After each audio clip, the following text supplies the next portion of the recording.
원래 일정이 이제 안 계셔서 오실 수 있는 분들도 계셨는데 부득이하게 못 오신 분도 계시고 현재 자리에 계시는 매진들도 계십니다. 그래서 저희가 이제 최종 지원 확인 절차를 거쳐서 소개를 드리고 그리고 이제 설명회를 시작하도록 하겠습니다. 택구 행정부시장님의 축사가 있으시겠습니다. 뜨거운 박수로 환영해 주시기 바랍니다.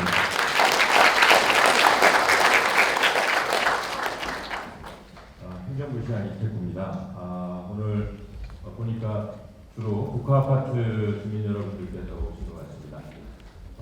저도 뭐 예전에 형님들 집은 이제 국가라이프를 줬고 부모님들은 또 신동아에서도 사셨고 저도 이제 수정 한마을로 다 살아봤는데요. 오늘 이 자리에 오니까 예전에 가장동 동아파트에 제가 신혼살림을 시작했는데 계속적으로 늘어나게 되는 그런 문제가 생길 수 있습니다. 그래서 그런 부분을 조금 잘 지혜롭게 피해나가면서 의견을 잘 모아나가신다면 아마 좋은 결과가 나오실 것 같고요. 지분별로 다르고 또 위치별로 다르고 또 재건축 이후에 학교의 문제는 어떻게 해야 되는가 이런 여러 가지 이슈들을 저희들 고민하고 있습니다. 그래서 저희들도 방향이 좀 잡혀나가는 과정에 따라서 주민 여러분들과 또 뵙고 공청회도 갖고 여러 절차를 밟아나가도록 하겠습니다. 아무쪼록 여러분들 의견 잘 조율하셔가지고 좋은 결과 있으시길 바라겠습니다. 감사합니다.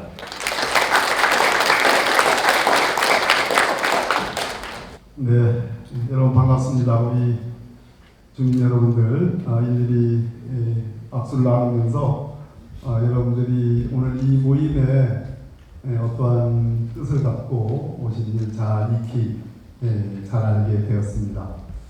그런 면에서 시에서도 여기 부시장이 나오고 있지만 용적률 향상에 대한 적극적인 과감한 그런 정책이 내도록 여러분들께서 많이 또 격려해 주시고 또 지적도 해 주시고 국회의원과 함께 이렇게 같이 추진했으면 좋겠습니다. 만나서 반갑습니다. 고맙습니다.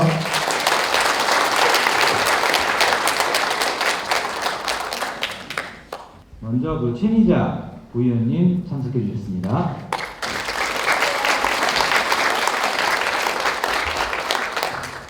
네, 역시 서구 부의원이신 박용준 의원님께서 참석해 주셨습니다.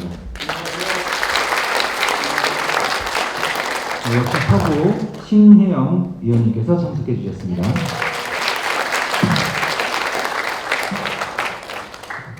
대전광역시 공동주택 리모델링 연합회장 이승근입니다. 잘 부탁드립니다. 바쁘신 와중에도 참석해주신 내빈 여러분과 승남삼동 주민 여러분들께 감사의 말씀을 드립니다. 승남삼동은 저에게 큰 의미가 있는 곳입니다. 첫째로는 저의 오랜 추억이 깃들어 있는 동네이고, 둘째로는 재건축과 리모델링을 추진하는 아파트들이 모두 있는 동네이기 때문입니다. 오늘 이 자리에서 모든 궁금증을 해소하시고 승남삼동 앞으로는 대전시의 발전을 위한 도전에 동참 부탁드립니다. 감사합니다.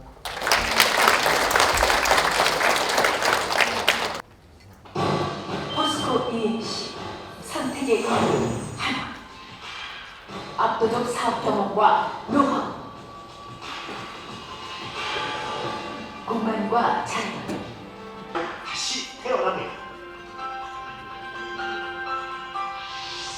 리모델링을 통해 새롭게 탄생하는 압도적인 랜드마크 외관 디자인,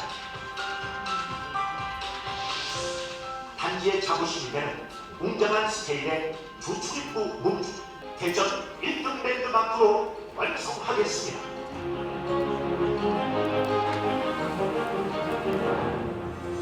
존경하는 국가아파트 소유 주민 여러분, 대단히 감사합니다.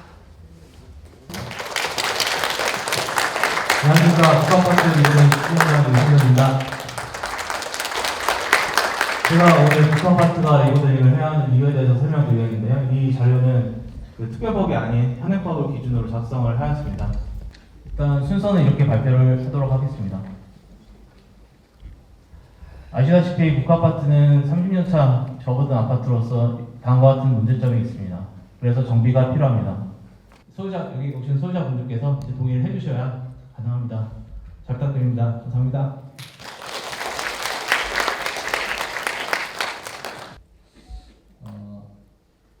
오늘 벌써 한 달 전인가요? 우리 추진위원들하고 간담회를 했고 오늘 좀 이렇게 많은 분들 앞에서 설명을 하게 돼서 대단히 기쁘게 생각합니다. 오늘 제가 설명드릴 것은 간단하게 이렇게 한 5가지 정도로 정리를 했습니다. 리모델링은 재건축과 달리 많이 한 데가 없다 보니까 시에나 구청에서도 이걸 어떻게 해야 될지 몰라가지고 시간이 하세월로 늘어져요. 다른 지역은 막 6개월, 1년, 2년씩도 갑니다. 그런데 이제 나학을 보시면 안전진단 신청 시 30일 이내 착수하도록 이렇게 주택법이 의원 발의가 돼서 지금 진행하고 있습니다. 그래서 이제는 안전하고 튼튼하고 건강하고 그리고 그게 지속 가능한 그런 집들을 리모델링을 빨리 하시는 게 유리하시다 이렇게 보시면 됩니다. 지금 대전시 같은 경우 1만 명 늘리기 운동을 하고 있지 않습니까? 네, 이상입니다. 감사합니다.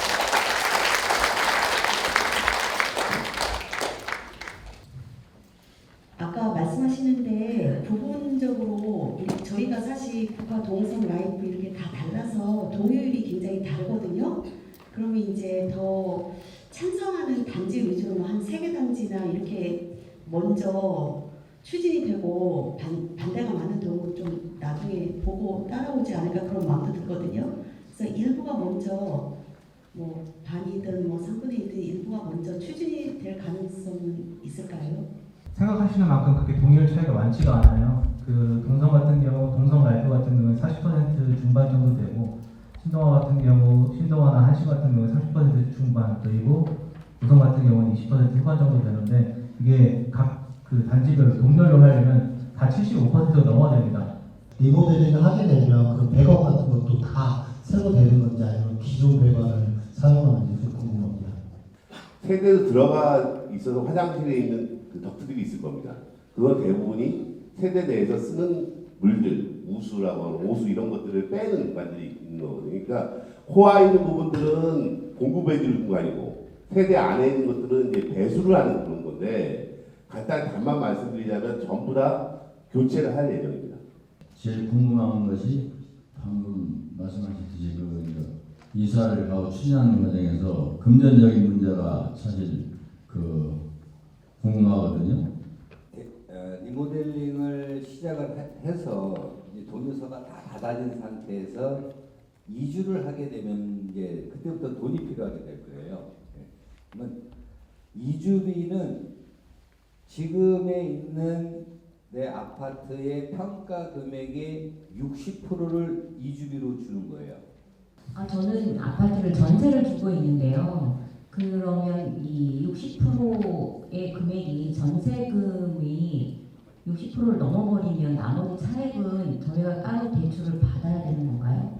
평가 금액이 얼마 나올지는 모르겠지만 우리가 이제 평가 금액을 평가사가 이제 다 평균을 내서 평가 금액이 나오면 그 금액의 60%를 은행이 대출을 해줘요. 근데 지금 최대한은 70% 허그가 보증을 해주면 최대한 70%를 보증을 해주는데 은행은 60%밖에 대출을 안 해주고 있기 때문에 아쉽지만 60%에서 다 해결을 하셔야 됩니다. 이제 그 권리별도 이제 사업계획 승인이 나면은 이제 2주 개시 공고를 합니다. 그래서 2주 개시 공고 일로부터 그 이주할 수 있는 기간을 통상적으로 4개월을 주거든요. 그러니까는 재건축 재개발보다는 짧게 줍니다. 그럼에도 불구하고 뭐 저희 그 분당의 경험에 의하면은 4개월 만에 2,500세대가 다 이주가 완료가 됐거든요. 그래서 뭐 이주 시점은 지금서부터 이제 사업이 뭐 빨리 되면 빨리 되는 거고 또 뭐 말씀을 안 했는데 그것을 묻는 게 아니라 법으로 정해져 있는가? 법에서 정해져 있지는 않고요. 그건 조합의 재량행위라고 보시면 됩니다. 그 조합에서 뭐 6개월이면 6개월 줄 수도 있고 그렇습니다. 그건 조합의 재량행위입니다.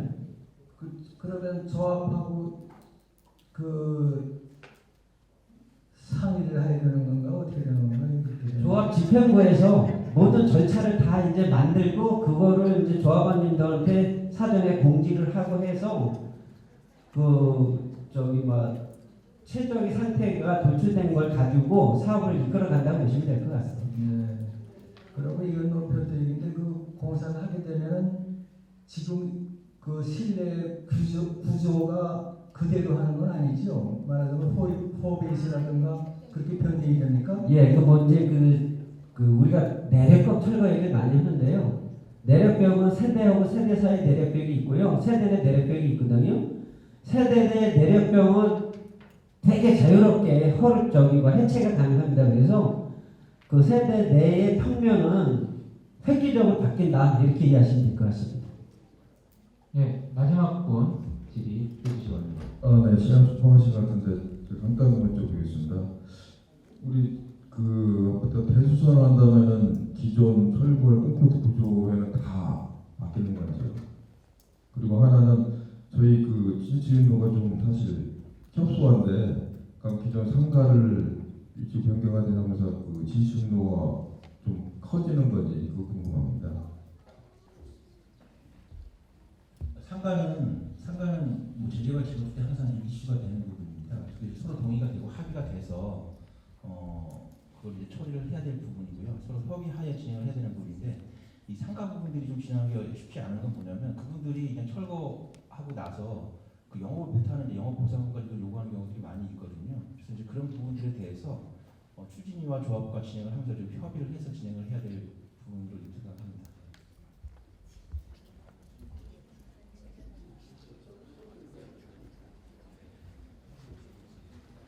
진실로 그 부분은 기존에 있던, 우리가 지금 수직 긴축을 하게 되면 기존에 그냥 유지하고 있지만, 수평 긴축을 하게 되면 기존에 있던 데서 이제 앞뒤로 늘어나게 될 겁니다. 그리고 가능한 부분에 대해서는 이제 약간 그 끝세대에 있는 부분을 한 배 정도 넓혀서 이렇게 할 수도 있고 여러 가지 여지가 있는데, 지금에 있는 것보다 더 넓어지기는 쉽지가 않죠. 그게 이제 상가 부분을 서로 합의가 잘 돼서 그리고 이제 해체를 같이 하는 걸 동의를 하게 돼서 다른 위치 옮기기 전까지는 기존에 있는 건축보다 더 좋아지는 않을 걸로 예상을 합니다.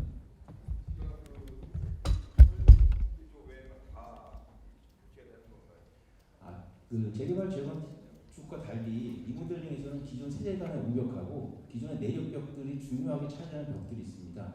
이게 구조식이 아니라 그 옹벽식, 내력벽이 위에 있는 슬라브를 하중을 받아서 기초까지 전달하는 방식이거든요.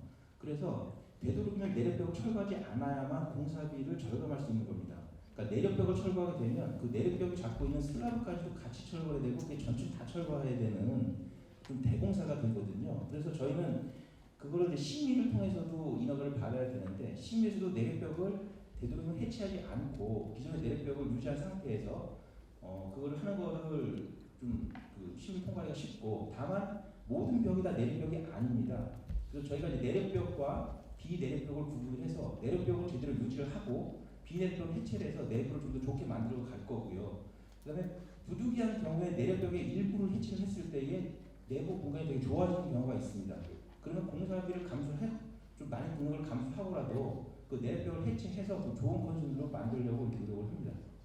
궁금한 거는 그 수도나 전기 그런 배관 시설은 다 교체되는 거죠? 다 교체합니다. 네. 그럼 지금 말씀하신 내력벽이랑 벽막 그런 거 바닥은 층간 소음 같은 경우는 더 층간 소음재들이 요새 문제가 많이 있죠. 그래서 층간 소음재들이 조업들이 많이 나왔고요. 우리는 비내력벽하고 슬라브는 기존적으로 해체를 안 하고요. 그다음 신축에서 하듯이 콘크리트가 타설이 되면 신축에서 하듯이 층간 소음재 다 깔거든요. 그런 것들은 골조만 남겨둔 상태에서 다 그걸 보강을 합니다. 네. 지금까지 그 많은 질의 해주셨는데요.